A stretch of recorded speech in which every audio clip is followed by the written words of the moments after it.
In Germany, too, public life has come to a near standstill. German Chancellor Angela Merkel is asking Germans for patience, speaking on the phone from her precautionary quarantine.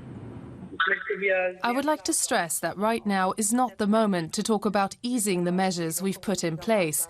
When you look at the figures, we still have a fast rise of new infections.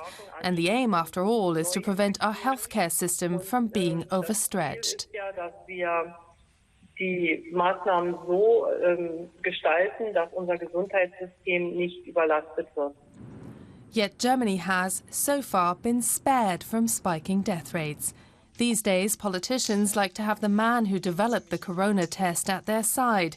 He says that's down to a simple fact. The reason why we have so few fatalities in relation to the number of those infected is down to the extremely high level of laboratory testing we're conducting here in Germany. Around 500,000 tests per week. And as clinics brace themselves for a sudden influx of patients, a record 750 billion rescue package to shield the economy was signed into law. According to a leaked Interior Ministry paper, the government is already exploring best and worst-case scenarios on the effects of the corona crisis. This paper deals with the question of how this situation, which is currently focused on health, could have an impact on the security situation, which scenarios are possible, and what measures would then be necessary to react to them. Germany is increasingly sending the signal it's as ready as it can. But no government truly can be, it seems. Berlin already sees itself accused of not showing enough solidarity despite taking in intensive care patients from Italy.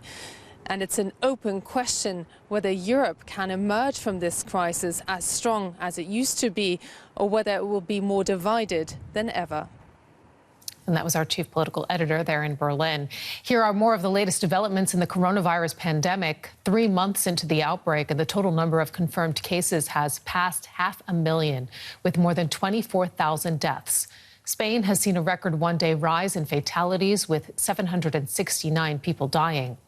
A Serbian court has sentenced a man to jail for flouting self-isolation orders. Dozens of others have reportedly been detained for ignoring orders to stay at home.